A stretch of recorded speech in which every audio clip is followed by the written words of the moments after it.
सब कुछ भूलकर उस शादीशुदा इंसान ने अपने इस रिश्ते को शादी का नाम देने की कोशिश की, लेकिन पहुंच गया थाने।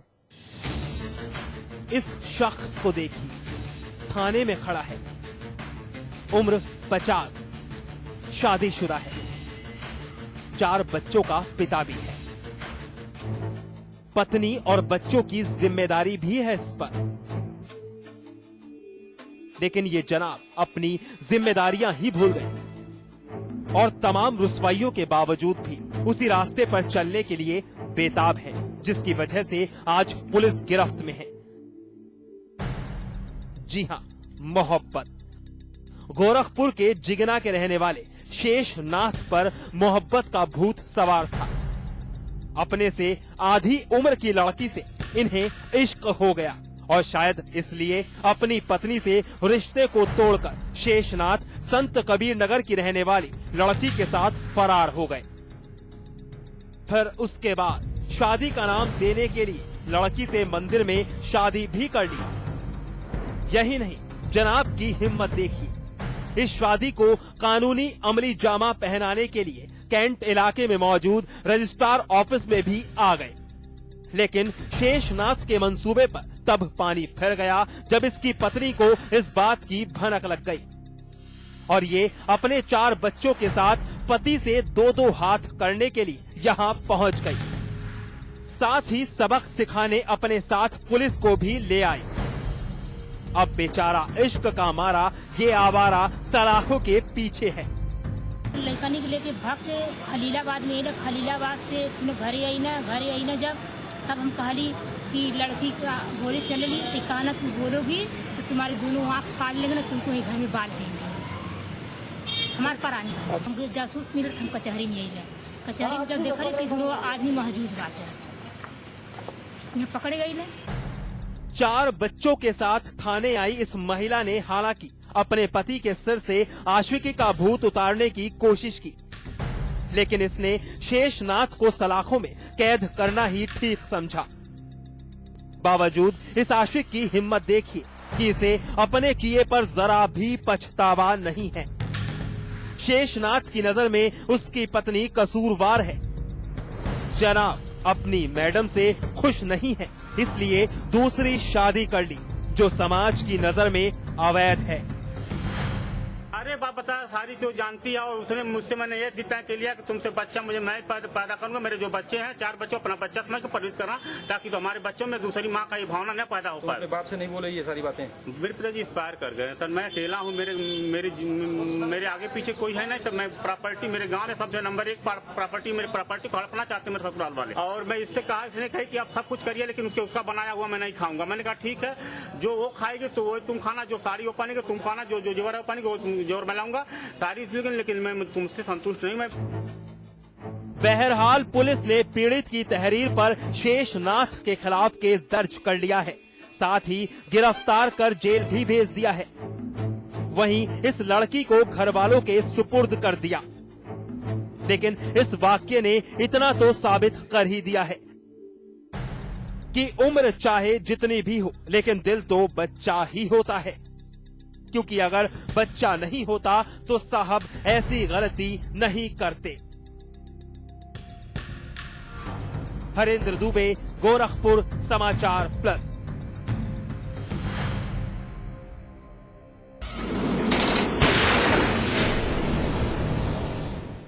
नौ साल का मासूम, उम्र है तो स्कूल जाने की। घर वालों को उससे काफी उम्मीदें भी हैं, लेकिन अब उन उम्मीदों पर पानी फिर गया, क्योंकि वक्त के थपेड़ों ने उसे कानून की नजर में ही गुनहगार बना दिया। जी हां, वो डकैत बन गया और ये मेहरबानी करने वाली और कोई नहीं, हमारी यूपी पुलिस है, जिन्हें अपराधियों को गिरफ्तार करने में पसीना आ जाता है, लेकिन जनता का जीना मुहाल कर देना उनकी आदत है।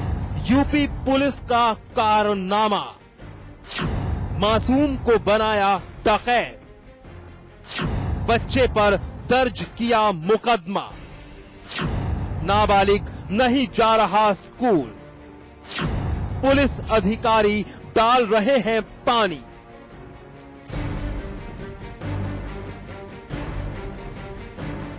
हाथ में किताब लेकर पढ़ाई कर रहा ये बच्चा वैसे तो सामान्य बच्चों की तरह लग रहा है, लेकिन अलीगढ़ पुलिस की नजर में ये डकैत है और इसको पकड़ने की जुगत में पुलिस लगी हुई है। 9 साल का महेश 6वीं क्लास का छात्र है, लेकिन पुलिस के कारनामे के चलते इसने स्कूल जाना छोड़ दिया है। तुमने कहा था क्या जा रही है, हमने कहीं नहीं। फिर हम 10-15 जानते स्कूल नहीं गए। अब आपको बताते हैं कि पूरा मामला है क्या। दरअसल 2 सितंबर को क्वारसी थाने के तिकोना नगला के रहने वाले एक शख्स का अपने दबंग पड़ोसियों से किसी बात को लेकर विवाद हो गया, जिसके बाद दबंगों ने थाने में उसके नाबालिग बेटे के साथ 4 लोगों के खिलाफ डकैती का मामला दर्ज करवा दिया, जबकि दूसरे पड़ोसी बता रहे हैं कि बच्चा सही है और पुलिस ने फर्जी मामला दर्ज किया है। कौन सी नाम दर्शा रहे हैं, इनका जो छोटा बच्चा है 9 साल का दिखाया है, वो सही बात है, 9 साल का ही है वो, और वो अपने खेत में प्लॉट पे गया था, तो उसमें भी सुबह चप्पल पड़ी थी। जो और आदमी थे उनमें भी चप्पल मारी थी इन्होंने, और उसे चप्पल मारने के बाद फिर जब वहाँ पहुंचे, ये अपने प्लॉट पे गया था, तो फिर वहाँ इन पे सारे लोग मल्ला पड़े कि साले तू सुबह भी मल्ला था।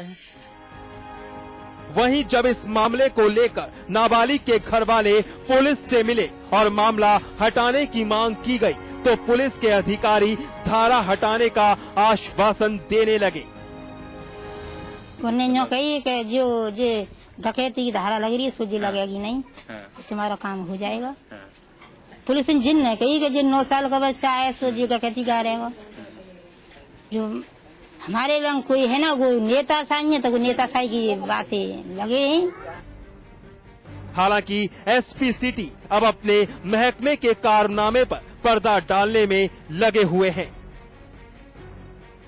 नहीं, ऐसा कोई प्रकरण मेरी जानकारी में नहीं है, और अगर कोई ऐसी बात है भी तो हम लोग इसके बारे में जानकारी करेंगे, लेकिन जब तक उसका कोई विवरण नहीं प्राप्त होता तब तक उसके बारे में हमारे द्वारा कुछ कहा नहीं जा सकता। अपराधियों और डकैतों को पकड़ने में नाकाम रहने वाली पुलिस अब नाबालिग को डकैत बनाने से गुरेज नहीं कर रही है। ऐसे में पुलिस की कार्यशैली पर सवाल उठना लाजमी है। अनिल चौधरी, अलीगढ़ समाचार प्लस।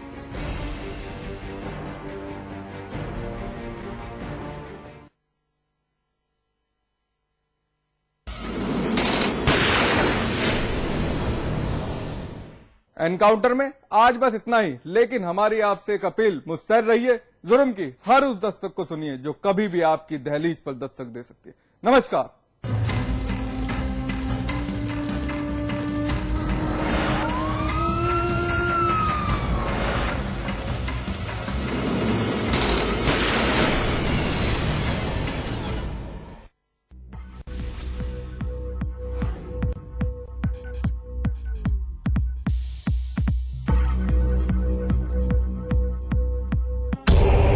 मैं ऐसे लोकतंत्र में विश्वास नहीं करता जो गरीबों की इज्जत करना नहीं जानता। हमारा मूवमेंट जनता के लिए और ओखर अधिकारों की रक्षा के लिए हमन आखिरी दम तक लड़बो।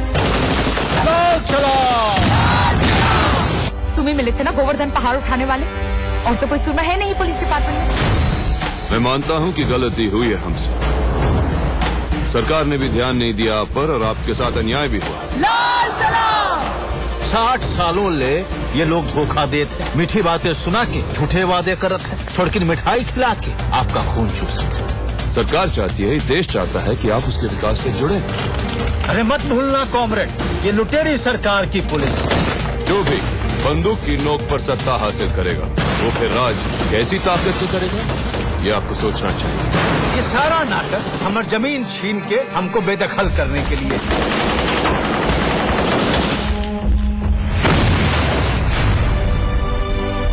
लाश लटका दूंगा उस साले की। तुझे राजन चाहिए ना, मैं दूंगा तुझे राजन। पुलिस लॉकअप से भागकर सीधा जंगल में घुस जाना है।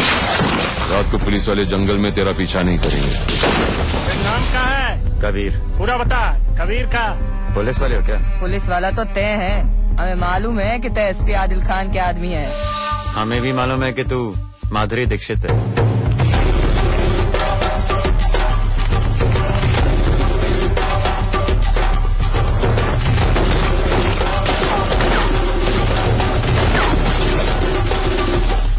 कीमत की परवाह मत कीजिए। ये लिस्ट है 230 आदिवासी गांवों की जो हमारे प्रोजेक्ट और माइनिंग एरियाज पर बसे हुए हैं। इनको भी खाली करवा दे। आपके डंडे के बगैर ये गांव वाले कहाँ हटने वाले हैं? तुम्हारे डंडे कानून और व्यवस्था के लिए, और जिस दिन उसकी जरूरत पड़ेगी अच्छे से इस्तेमाल करेंगे हम। सब मुनाफा देखते हैं। सरकार, पुलिस उन बड़े लोगों के लिए है, आम आदमी के लिए कुछ भी नहीं। इसीलिए तो हम लड़ रहे हैं और पूरी ताकत से लड़ेंगे।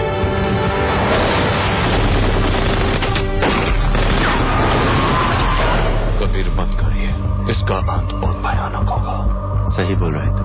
अगली बार आम जनता पर महंगाई की तगड़ी मार। डीजल के दाम में 5 रुपए प्रति लीटर का इजाफा। एलपीजी सिलेंडर पर भी सरकार ने दिया झटका। 1 साल में केवल 6 सस्ते सिलेंडर ही मिलेंगे। डीजल एलपीजी के दाम बढ़ाने के खिलाफ विपक्षी दलों की तीखी प्रतिक्रिया। बीजेपी ने किया 17 से 24 सितंबर तक देशव्यापी आंदोलन का ऐलान। टिहरी उपचुनाव में साकेत बहुगुना होंगे कांग्रेस प्रत्याशी। अब तक नाम का औपचारिक ऐलान नहीं। बीजेपी ने महारानी माला राजलक्ष्मी को दिया है टिकट। इंसेफ्लाइटिस पर इलाहाबाद हाईकोर्ट ने यूपी सरकार से किया जवाब तलब। पूछा, केंद्र से मिले 50 करोड़ का क्या किया। 2 अक्टूबर को फिर होगी मामले पर सुनवाई। 2 दिन के दौरे पर अमेठी पहुंचे राहुल गांधी। रास्ते में छात्राओं ने रोका काफिला। कॉलेज के प्रिंसिपल को सस्पेंड करवाने की मांग। कोयला घोटाले में आईएमजी की रिपोर्ट पर 4 कंपनियों के कोल ब्लॉक आवंटन रद्द। 3 कंपनियों की बैंक गारंटी को जब्त करने का फैसला। अलीगढ़ में पुलिस ने 9 साल के बच्चे को बना दिया डकैत। केस दर्ज करने के बाद मासूम को पकड़ने के लिए छापेमारी। डर की वजह से बच्चे ने छोड़ी पढ़ाई। बदायूं में नाले में पड़ा मिला नवजात बच्चे का शव। लाश को मुंह में उठाकर ले गया कुत्ता। बरेली में भी मिला नवजात बच्ची का शव। तमिलनाडु के कुडनकुलम में परमाणु संयंत्र का विरोध जारी। समंदर में घुसकर ग्रामीणों ने जताया विरोध। और लीबिया के बाद आज यमन अमेरिकी दूतावास पर हमला। प्रदर्शनकारियों ने एम्बेसी में घुसकर की तोड़फोड़। मिस्र में भी अमेरिका के खिलाफ उग्र विरोध प्रदर्शन।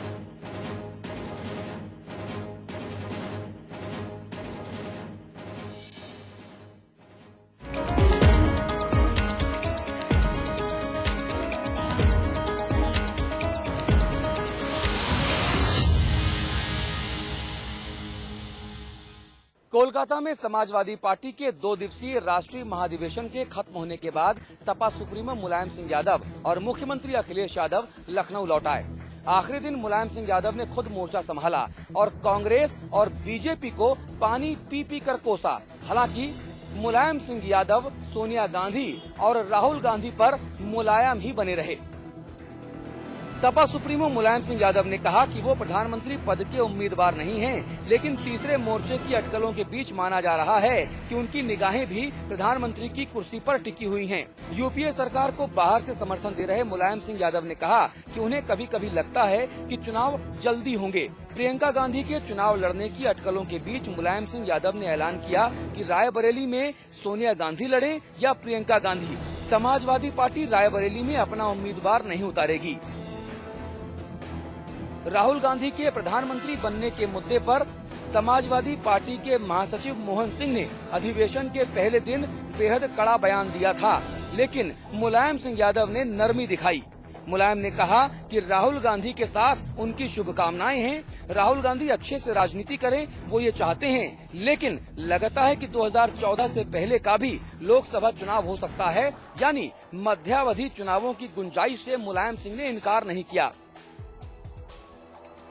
कांग्रेस के साथ साथ लगे हाथों मुलायम सिंह यादव ने भारतीय जनता पार्टी को भी आड़े हाथों लिया और इन दोनों पार्टियों को अक्षम बताते हुए कहा कि चूंकि देश की दो बड़ी राष्ट्रीय पार्टियां अक्षम हैं, इसीलिए समाजवादी पार्टी एक मजबूत विकल्प के तौर पर उभरेगी और देश का विकास कर पाएगी। महंगाई की मार झेल रहे देशवासियों को केंद्र सरकार ने एक और झटका दिया है। डीजल के दाम में 5 रुपए प्रति लीटर का इजाफा किया गया है।